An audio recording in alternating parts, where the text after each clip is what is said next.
Good evening and welcome everyone. आज हम लोग क्लास 11th का फर्स्ट चैप्टर जिसका नाम है सेट्स वो शुरू करने जा रहे हैं। तो जैसे ही वर्ड सुनते हैं सेट्स, तो सेट्स का मतलब क्या है? तो सेट्स का मीनिंग होता है ग्रुपिंग। जब भी हम लोग किसी भी ऑब्जेक्ट का ग्रुपिंग करते हैं उस ग्रुपिंग को ही बोलते हैं सेट्स। जैसे कि अगर हम लोग पेन का एक ग्रुपिंग करेंगे तो उस पेन के ग्रुपिंग को बोलेंगे सेट्स ऑफ पेन। अगर बुक्स का ग्रुपिंग करेंगे तो उस बुक्स के ग्रुपिंग को बोलेंगे सेट्स ऑफ बुक्स। अगर हम लोग नंबर का ग्रुपिंग करेंगे तो उस नंबर के ग्रुपिंग को बोलेंगे सेट्स ऑफ नंबर्स। इसका मतलब कि किसी भी ऑब्जेक्ट के ग्रुपिंग को ही हम लोग बोल रहे हैं सेट्स। तो सेट्स का डिफिनेशन क्या होगा? Set is well defined collection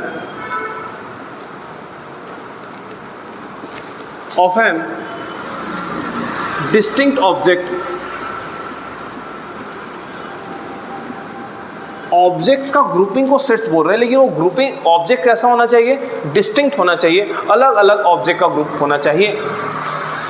example देखते हैं। Set of prime number less than 10।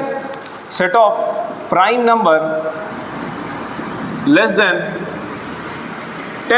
10 से लेस प्राइम नंबर का अगर एक सेट्स बनाएंगे तो क्या क्या बनेगा? 10 से लेस प्राइम नंबर कौन कौन सा होता है? 2, 3, 5, 7। तो अगर हम लोग 10 से लेस प्राइम नंबर का सेट्स बना रहे हैं 2, 3, 5, 7, तो ये क्या हो गया? मेरा वेल डिफाइंड ऑब्जेक्ट का एक ग्रुप हो गया। इस ग्रुप को बोल रहे हैं sets. Set of natural number, set of integers, set of even number, set of odd numbers, all are sets. सब क्या है? सेट्स हैं। Set of all boys in class 11, set of all students of class 11, set of all girls of class 11, all are sets. तो दूसरा question ये होगा कि sets क्या नहीं है। अगर सेट्स समझ में आ गया कि वेल डिफाइंड कलेक्शन होना चाहिए डिस्टिंक्ट ऑब्जेक्ट का, तो सेट्स क्या नहीं है। अगर दूसरा एग्जांपल ले कि अगर हम लोगों को एक टीम बनाना है और उस टीम के प्लेयर कैसे होने चाहिए? तो बेस्ट प्लेयर होने चाहिए। अगर हम लोग बेस्ट प्लेयर का एक टीम बनाएंगे, टीम ऑफ बेस्ट प्लेयर, तो वो सेट्स नहीं होगा, क्योंकि बेस्ट वर्ड आप खुद में वो डिफाइन ही नहीं है, वेल डिफाइंड नहीं है बेस्ट वर्ड। बेस्ट टीम बनाना वेल डिफाइंड कैसे नहीं है? क्योंकि मेरे अकॉर्डिंग बेस्ट टीम कुछ और हो सकता है, किसी और के according best team best player कुछ और हो सकता है। इसलिए कहीं भी अगर वर्ड आता है good student of the class, और जितने भी ये बेस्ट, गुड, फेमस सिंगर, अगर कहीं वर्ड यूज करते हैं फेमस सिंगर, तो ये भी वर्ड आपस में क्या हो जाएगा? वेल डिफाइंड नहीं है। वेल डिफाइंड नहीं है अगर, तो हम लोग क्या बोलेंगे? ये सेट्स नहीं होगा।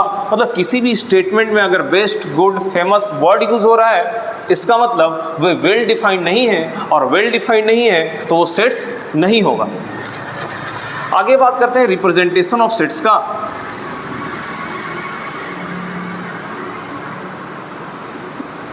रिप्रेजेंटेशन ऑफ सेट्स, सेट्स को रिप्रेजेंट कैसे करेंगे? तो सबसे पहला बात, किसी भी सेट्स को हम लोग कैपिटल लेटर से रिप्रेजेंट करते हैं और उसके एलिमेंट को स्मॉल लेटर से। Set is always represented by capital letter और उसके एलिमेंट को स्मॉल लेटर से, और ये जो एलिमेंट होते हैं आपस में कॉमा के साथ सेपरेटेड होते हैं। अगर हम लोग यहाँ एक सेट बना रहे थे प्राइम नंबर का सेट जो लेस देन 10 है, तो इस सेट्स को पहले कैपिटल लेटर ए से रिप्रेजेंट किए, उसके एलिमेंट को स्मॉल लेटर से, बीच में कॉमा के साथ वो सेपरेटेड है, और सारे एलिमेंट्स को एक कर्ली ब्रैकेट में हम लोग रिप्रेजेंट करते हैं। तो सेट को रिप्रेजेंट करने का दो तरीका है। फर्स्ट है जिसका नाम है set builder form, set builder form, और दूसरा तरीका है जिसका नाम है रोस्टर या टेबुलर फॉर्म, रोस्टर या tabular form. Set builder form को कभी कभी हम लोग क्या बोलते हैं?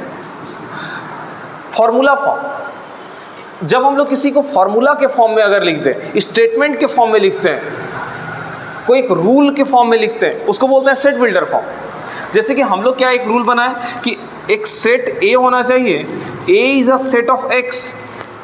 एक सेट ए बनाएंगे, वो एक्स का सेट होगा, एक्स कोई भी एक एलिमेंट है, सच डैट वो जो एक्स होना चाहिए, एक्स नेचुरल नंबर से बिलोंग करना चाहिए, x कैसा होना चाहिए, natural number, and x less than equal to 5 होना चाहिए। ये जो हम लोग रूल के अकॉर्डिंग रूल्स को जब लिख देंगे, उस रूल्स के लिखने के तरीका को ही बोल रहे हैं सेट बिल्डर फॉर्म। तो इसके एलिमेंट का अगर हम लोग लिस्टिंग कर दें, अगर इसके एलिमेंट को लिस्ट बनाकर लिख दें, तो उस लिस्ट बना हुआ एलिमेंट को बोलेंगे रोस्टर या टेबुलर फॉर्म। जैसे इसी सेट्स को अगर हम लोग लिस्टिंग ऑफ एलिमेंट कर दें, बोल क्या रहा है, A is a set of X such that X belongs to natural number, और नेचुरल नंबर से बिलोंग करना चाहिए और X less than equal to 5 होना चाहिए। तो कौन कौन सा एलिमेंट्स हो सकता है, तो नेचुरल नंबर हम लोगों को पता है 1 से स्टार्ट होता है, 1 2 3 4 और 5। अगर उसको फॉर्मूला इक्वेशन के फॉर्म में लिख रहे हैं, उसको बोल रहे हैं सेट बिल्डर फॉर्म, और उसी को अगर हम लोग एलिमेंट का लिस्टिंग करके उस एलिमेंट को लिख देंगे, तो उस एलिमेंट को बोल रहे हैं, इस सेट को बोल रहे हैं रोस्टर या टेबुलर फॉर्म। जैसे कि दूसरा एग्जांपल देखते हैं, अगर कहीं पे एक लिखा हुआ है set A is equal to 2 4 6 8 10, ये रोस्टर फॉर्म में है क्योंकि यहाँ पे क्या किया हुआ है, लिस्टिंग ऑफ एलिमेंट्स है, एलिमेंट को लिस्ट बनाकर लिख दिए, तो वो रोस्टर या टेबुलर फॉर्म है। अब इसी को इक्वेशन या रूल के फॉर्म में लिख देंगे अगर, तो वो बन जाएगा हमारा सेट बिल्डर फॉर्म। इक्वेशन और रूल कैसे बनाएंगे, तो एक रूल को पहले इस पैटर्न को समझेंगे कि यहाँ पे ये कौन सा पैटर्न फॉलो कर रहा है, और ये 2 4 6 8 10 हम लोग को ये नजर आ रहा है, ये क्या है, सिंपली ये इवन नंबर है। तो हम लोग क्या बना देंगे, A is a set of x such that x belongs to जब भी हम लोग इवन नंबर या ऑड नंबर, दो कॉन्सेप्ट आएगा। तो अगर हम लोगों को ऑड नंबर कहीं लेना होगा, तो ऑड नंबर का पैटर्न होता है 2n-1 और 2n+1, और अगर हम लोग को इवन नंबर लेना है, तो इवन नंबर का पैटर्न होता है 2n के फॉर्म में। तो ये दो बात याद रखना है कि अगर हम लोग को ऑड नंबर का पैटर्न बन रहा है, इवन नंबर का पैटर्न बन रहा है। अगर ये इवन नंबर का पैटर्न बन रहा है 2 4 6 8 10, तो हम लोग क्या लिखेंगे, A is a set of x such that x is equal to 2n, क्योंकि ये इवन का पैटर्न बन रहा है, 2n को फॉलो कर रहा है, जहाँ पे n का वैल्यू क्या होना चाहिए, तो n का वैल्यू होना चाहिए 1 2 3 4 5 तक जा रहा है, where n belongs to natural number, n natural number से बिलोंग करना चाहिए, and n less than equal to 5 होना चाहिए। मतलब एक फार्मूला क्या बना है, x जो है 2n के फॉर्म में है, x is equal to 2n, where n belongs to natural number और x less than equal to 5 होना चाहिए।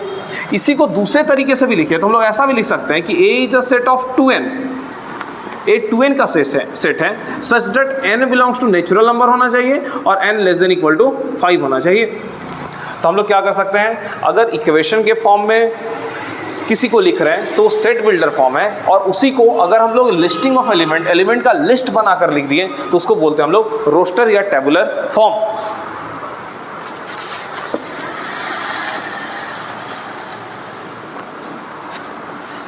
रिप्रेजेंटेशन ऑफ सेट्स के बाद बात करते हैं हम लोग ऑर्डर ऑफ सेट्स के। ऑर्डर ऑफ सेट्स, इस ऑर्डर को ही कभी कभी बोलते हैं cardinal number of sets. Cardinal number of sets, इसको रिप्रेजेंट करते हैं हम लोग। किसी भी सेट्स का अगर निकालना है तो ऑर्डर को रिप्रेजेंट करेंगे O ऑफ A या N ऑफ A के फॉर्म में लिखते हैं, O ऑफ A या N ऑफ A।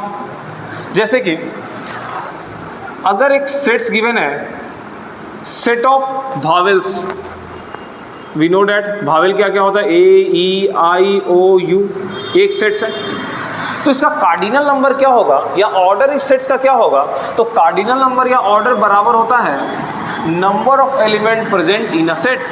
इस सेट्स में कितने नंबर ऑफ एलिमेंट्स प्रेजेंट हैं, उस नंबर को ही बोलते हैं cardinal number. Number of elements, number of elements present in a sets. अगर इस सेट्स का कार्डिनल नंबर कितना है, तो कार्डिनल नंबर का मतलब क्या होगा, मतलब ये होगा उसमें कितना नंबर ऑफ एलिमेंट है, काउंट करके लिख देना है कितना इसमें एलिमेंट है, 1 2 3 4 5। तो इसका कार्डिनल नंबर ऑफ ए कितना है, तो कार्डिनल नंबर ऑफ ए 5 है। इस कार्डिनल नंबर को ही क्या बोल रहे हैं हम लोग, ऑर्डर ऑफ सेट्स बोल रहे हैं। मतलब कार्डिनल नंबर और ऑर्डर दोनों क्या है, सेम है। करना क्या उसमें, कुछ नहीं करना है, उसके एलिमेंट्स के नंबर को काउंट करके लिख देना है। अगर कोई सेट्स है, सेट बी है, बी में एलिमेंट्स हैं 1 2 3, तो इसका कार्डिनल नंबर क्या होगा, cardinal number of B, 3 element है 1 2 3, तो 3।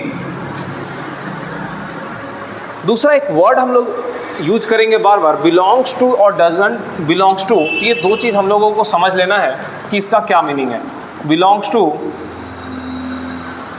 And does not belongs to. Belongs to का सिंबल क्या होता है, ई लिख कर थोड़ा सा सी लिख कर बीच में हम लोग कट कर देंगे। बिलोंग्स टू का मतलब ये बताता है कि अगर ये एलिमेंट इस सेट्स के बिलोंग करता है तो इसको क्या लिखेंगे। अगर एग्जांपल लेते हैं, एक सेट ए है, सेट ए में एलिमेंट कौन कौन से हैं, ए बी सी डी। तो अगर हम लोग लिखेंगे A small A belongs to set A, तो ये तो सही बात है, क्योंकि ये स्मॉल ए किससे बिलोंग करता है, तो सेट ए से बिलोंग करता है। स्मॉल बी किससे बिलोंग करता है, तो सेट ए से बिलोंग करता है। तो हम लोग ऐसा लिख सकते हैं, बिलोंग्स टू का मतलब वो एलिमेंट किस सेट से बिलोंग करता है। डज नॉट बिलोंग्स टू का मीनिंग सिंबल क्या होगा, ई को ऐसे कट कर देंगे, डज नॉट बिलोंग्स टू। जैसे कि अगर यही सेट्स का एग्जांपल लें, इस सेट्स में अगर हम लोग लिखें कि जी, इस सेट में जी बिलोंग्स करता है क्या, तो इस सेट में जी बिलोंग्स नहीं करता है, तो क्या लिखेंगे, G does not belongs to set A. तो हम लोग पढ़ लिए सेट्स क्या है, सेट्स क्या नहीं है, फिर उसका रिप्रेजेंटेशन पढ़ें सेट बिल्डर फॉर्म में और रोस्टर या टेबुलर फॉर्म में। उसके बाद हम लोग उसका order of sets, cardinal number of sets देख लिए, और उस सेट्स में एक सिंबल आता है बिलोंग्स टू और डज नॉट बिलोंग्स टू। इतना बात कर लिए। इतना बात करने के बाद अब हम लोग को सीखना है टाइप्स ऑफ सेट्स। सेट्स के कितने टाइप्स हैं, टाइप्स ऑफ सेट्स।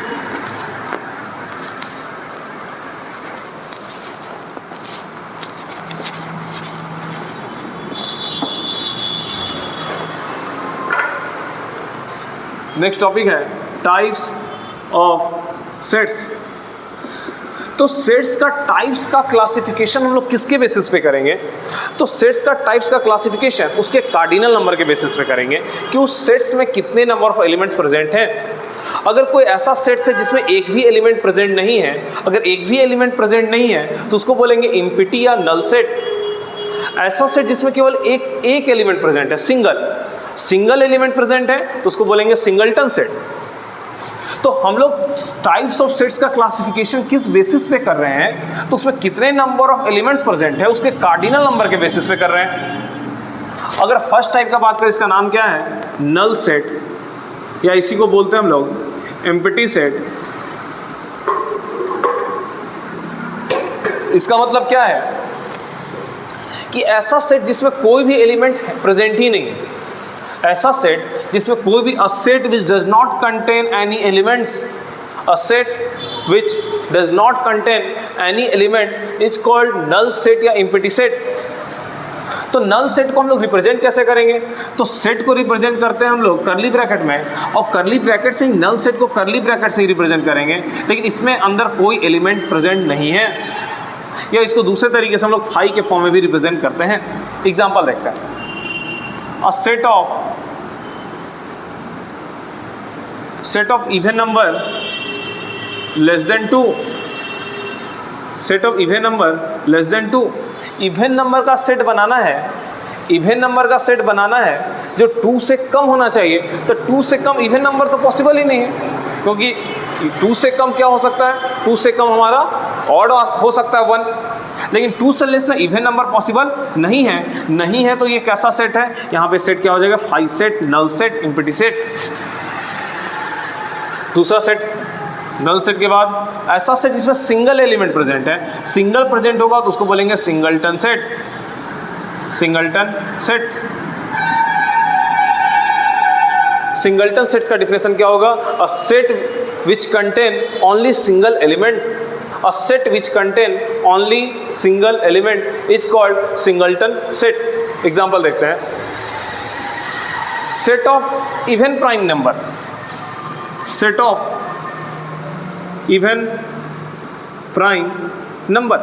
अगर हम लोगों को इवन प्राइम नंबर का सेट्स बनाना है तो इवन प्राइम नंबर का सेट्स क्या बनेगा, तो इवन भी होना चाहिए, प्राइम भी होना चाहिए। हम लोगों को पता है केवल एक ही नंबर ऐसा है जो इवन भी है और प्राइम भी है, वो कौन सा नंबर है? 2 है।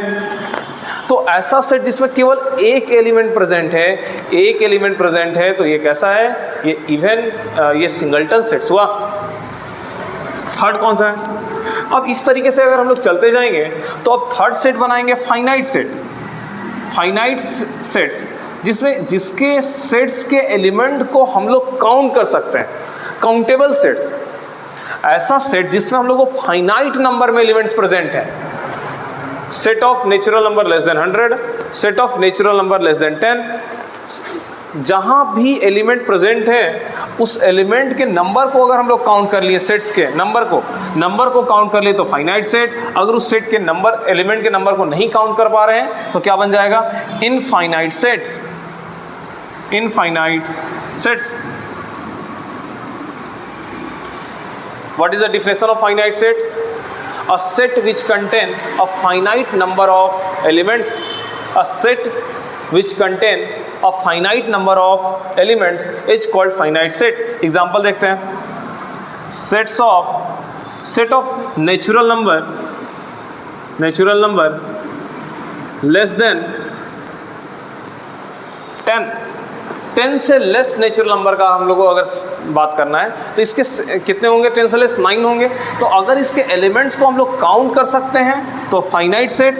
अगर काउंट नहीं कर सकते हैं, एग्जांपल में सेट ऑफ नेचुरल नंबर अगर कहीं लिखा हुआ है, केवल set of natural number N, अगर नेचुरल नंबर कहीं लिखा हुआ है केवल, तो नेचुरल नंबर कहाँ तक जा रहा है हम लोगों को नहीं पता। 1 2 3 4 कहाँ तक जाएगा नहीं पता।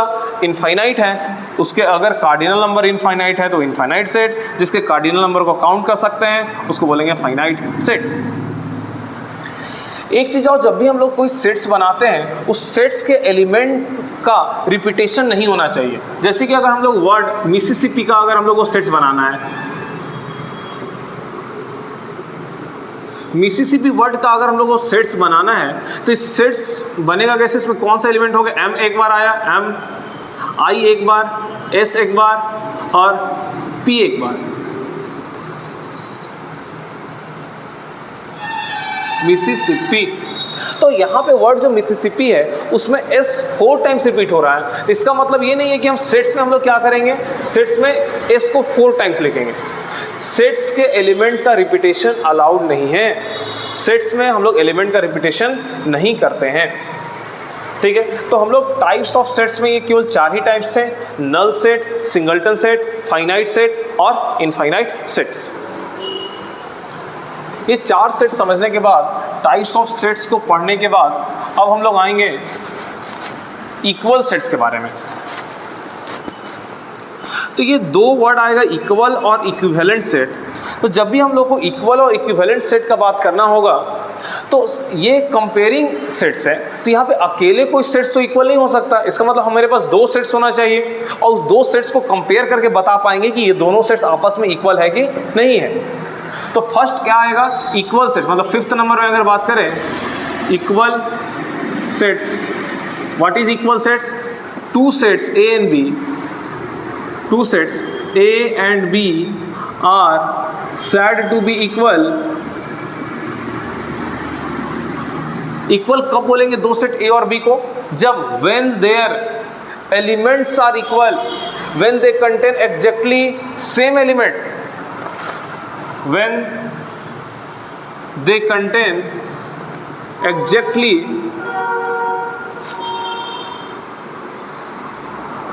same element।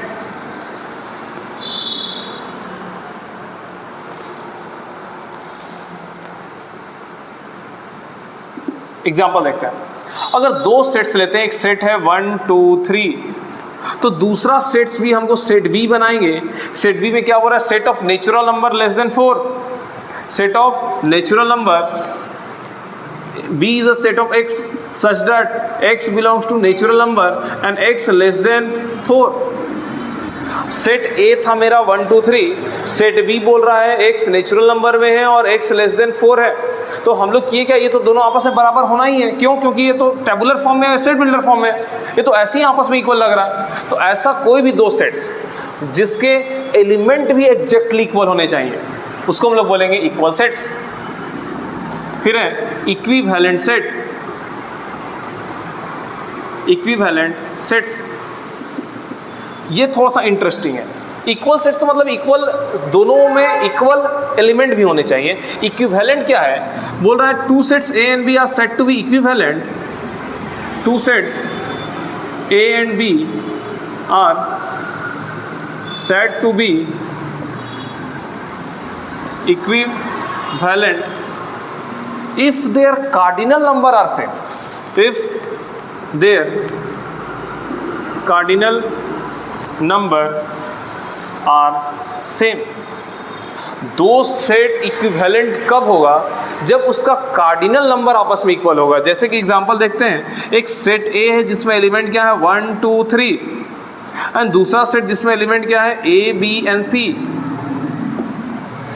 तो अगर इसका कार्डिनल नंबर बात करें तो ए का कार्डिनल नंबर कितना है 3, बी का कार्डिनल नंबर कितना है 3, तो इन दोनों सेट कैसा है, इक्विवेलेंट सेट है। यहाँ पे जस्ट एलिमेंट भी सेम होना चाहिए, यहाँ पे जस्ट एलिमेंट भी सेम होना चाहिए, तो उसको बोलेंगे इक्वल सेट। इक्विवेलेंट सेट में एलिमेंट से मतलब नहीं है, उसमें कितने नंबर ऑफ एलिमेंट्स है वो देखना है। अगर सेट ए और सेट बी में इक्वल नंबर ऑफ एलिमेंट्स है तो उसको हम लोग बोल देंगे दोनों सेट कैसा सेट्स है, तो दोनों सेट्स इक्विवेलेंट सेट्स है। इसके बाद एक सेट है जिसका नाम है यूनिवर्सल सेट। यूनिवर्सल का क्या मतलब है, यूनिवर्सल सेट, यूनिवर्सल सेट्स इसको रिप्रेजेंट करते हैं यू से। यूनिवर्सल सेट क्या है, ऐसा सेट जो सारे एलिमेंट को कंटेन करता है। तो सारे एलिमेंट कहने का मतलब क्या है, मतलब कि दिए हुए कंटेक्स्ट में अगर हम लोग एक क्या ले रहे हैं, एग्जांपल से समझते हैं। सेट ए है जिसमें एलिमेंट है 1 2, सेट बी है जिसमें एलिमेंट है 1 2 3 4, सेट सी है जिसमें एलिमेंट है 5 6 7। तो हम लोग का इसका एक यूनिवर्सल सेट्स बनाना है। तो यूनिवर्सल सेट ऐसा सेट को बोलते हैं जिसमें ए बी सी तीनों का एलिमेंट कंटेन करता हो, उसको बोलेंगे यूनिवर्सल। जैसे कि यूनिवर्सल जब बनाएंगे उसमें कौन कौन सा एलिमेंट आ जाएगा, इसका 1 2, इसका 3 4, क्योंकि सेट्स का रिपीटेशन नहीं करते भी जस्ट बताएं 1 2 3 4 5 6 7। तो ये मेरा कैसा होगा यूनिवर्सल सेट। यूनिवर्सल सेट किसको बोलते हैं, जो सारे एलिमेंट को कंटेन करता है। तो सारे एलिमेंट करने का मतलब क्या है, दिए हुए केस में सारे एलिमेंट को कंटेन करना होगा, उसको बोलेंगे हम लोग यूनिवर्सल सेट्स। तो आज हम लोग टाइप्स ऑफ सेट्स में क्या क्या पढ़ लिए, टाइप्स ऑफ सेट्स में पढ़ लिए नल सेट, उसी को बोलते हैं empty set, phi set, second पढ़े singleton set, third finite set, fourth infinite set, उसके बाद इक्वल सेट, इक्विवेलेंट सेट और यूनिवर्सल सेट्स के बारे में जान लिए। अब हम लोग अगले क्लास में देखेंगे सबसेट्स के बारे में, पावर सेट्स के बारे में और सुपर सेट्स के बारे में।